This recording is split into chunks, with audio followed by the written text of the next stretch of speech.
안녕하세요. 명지대학교 취업 서포터즈 명지드림의 오윤채입니다. 요즘 아침 저녁으로 날씨가 많이 쌀쌀해졌죠? 이제 정말 가을이 지나가고 겨울이 성큼 다가온 것 같은데요. 2025년도 어느새 마무리 단계인데 한 해를 마무리하면서 새로운 준비를 하는 분들도 많으실 것 같아요. 취업을 앞두신 분들은 취업을 할까, 대학원에 진학을 할까 한 번쯤 고민을 해보셨을 텐데요. 그런 고민을 명지드림에서 해결해드리고자 이번에 특별한 게스트 한 분을 모셨습니다. 바로 명지대학교 대학원에서 연구의 길을 걷고 계신 화학 나노학 전공의 석사과정생 김민주 연구원님입니다. 안녕하세요. 안녕하세요.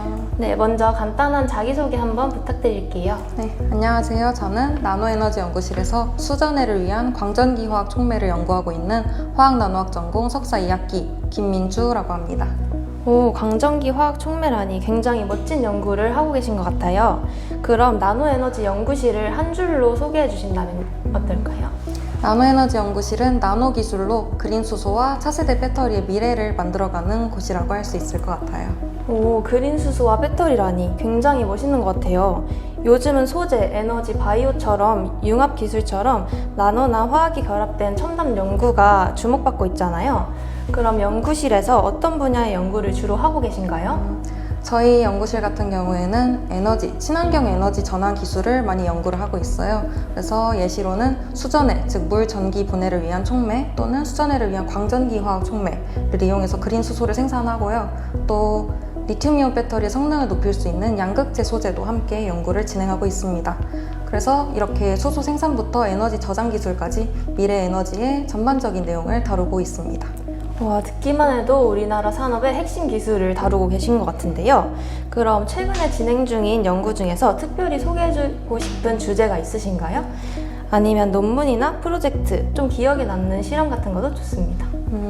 사실 소개해드리고 싶은 내용은 정말 많은데 딱 하나만 꼽아보자면 이 고효율 물 전기 분해를 위한 광전기 화학 촉매를 말씀드리고 싶어요. 네. 이 광전기 화학 촉매 같은 경우에는 빛을 받았을 때 전류로 바꾸는 능력이 굉장히 중요한데 촉매를 합성하는 과정이나 방막 두께와 같은 이런 사소한 차이로도 성능에는 크게 차이를 일으키더라고요. 그래서 저는 이러한 사소한 차이, 미묘한 차이들이 실제 효율에 어떤 영향을 미치는지 관찰을 했었는데 그때가 가장 흥미로웠던 것 같습니다. 오, 저는 연구원이라고 하면 영화에서 보던 것처럼 흰색 가운을 입고 스포이드를 툭 떨어뜨리면서 연구를 하는 그런 장면을 상상했었거든요. 혹시 연구를 하시면서 아, 나 진짜 연구원 같다 라고 느꼈던 순간이 있으신가요? 보통 연구 같은 경우에는 기존에 있는 논문을 참고하고 본인의 아이디어를 더해서 설계를 하는 경우가 대부분이에요. 근데 제가 실제로 설계를 했던 실험이 성공적으로 진행되었을 때 그때 실제로 짜릿함을 느꼈고 그때 나 진짜 연구원이 되어가고 있구나 라는 생각이 들었습니다. 오, 그렇다면 가장 힘들었던 순간도 있으실 것 같은데 그럼 그때는 어떻게 극복하셨을지도 너무 궁금해요.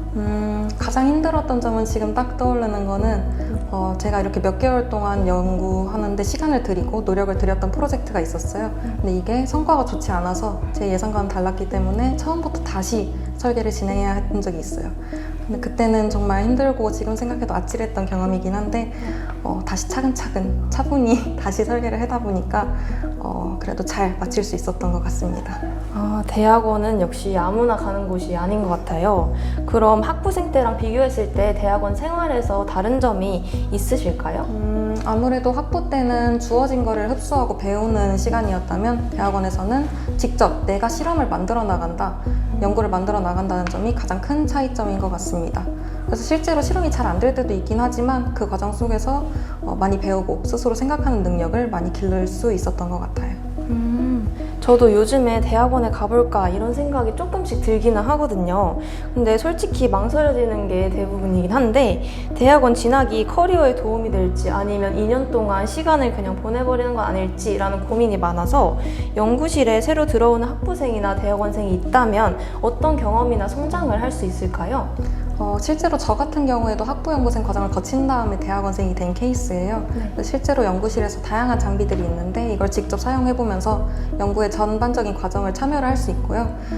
그렇기 때문에 실제로 실험을 수행하는 거에서 끝이 나는 것이 아니라 이러한 반응이 왜 일어나는지 스스로 고민을 해보고 문제를 해결해 나가는 능력이 굉장히 많이 길러졌던 것 같습니다.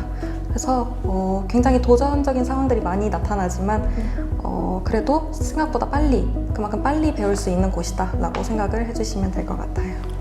사실 방금까지 고민이 되게 많았는데 새로운 경험도 많이 할 수 있고 연구원님의 말씀을 들어보니까 대학원 진학 또한 새로운 경쟁력이 될 것 같은데요. 그럼 앞으로 도전해보고 싶은 새로운 연구나 목표가 있다면 어떤 게 있으실까요? 저는 앞으로 지금 하고 있는 수소 생산 기술을 조금 더 실용적인 방향으로 발전시켜보고 싶어요. 그래서 연구실에서 얻은 지식들을 바탕으로 나중에 진짜 사회에서 도움이 될 수 있는 그런 친환경 에너지 기술을 만들어보고 싶습니다. 너무 유익한 인터뷰 내용이었던 것 같습니다. 오늘 바쁘신 와중에도 이렇게 시간 내주셔서 인터뷰 해주신 거 정말 감사드리고 마지막으로 대학원 진학을 고민하는 학생들에게 한 말씀 해주신다면 어떤 게 있을까요? 대학원은 단순히 공부를 이어나가는 곳이 아니라 내가 진짜 연구자가 되어가는 과정이라고 생각을 해요. 그래서 분명히 힘든 순간들이 정말 많을 거예요. 그렇지만 그럼에도 불구하고 본인이 성취감도 굉장히 크게 느낄 수 있기 때문에 저는 한 번쯤 도전해 보시기를 꼭 자신 있게 말씀드리고 싶고요. 이렇게 새로운 걸 탐구하는 걸 좋아하고 도전하는 걸 좋아하는 분들이시라면 저는 한 번쯤 꼭 경험해 보셨으면 좋겠다고 말씀드리고 싶습니다. 네, 오늘 이렇게 좋은 말씀 들려주셔서 명지대학교 학생들에게 큰 도움이 됐을 것 같아요. 다시 한번 인터뷰에 응해주셔서 너무 감사드립니다. 네, 오늘 이렇게 김민주 연구원님과 인터뷰를 해보았는데요. 연구라는 길이 결코 멀고 낯설기만 한 곳이 아니라는 걸 느낀 것 같아요. 사실 많은 분들이 대학원은 힘들다라는 이미지를 가지고 있지만 오늘 인터뷰를 통해 대학원은 또 하나의 성장의 무대라는 걸 느꼈습니다. 끊임없이 배우고 실패를 반복하고 또 그 안에서 스스로를 단단하게 만들어 나가는 곳, 그곳이 연구실이자 바로 대학원의 매력이 아닐까 싶어요. 지금까지 명지드림의 오윤채였습니다. 감사합니다.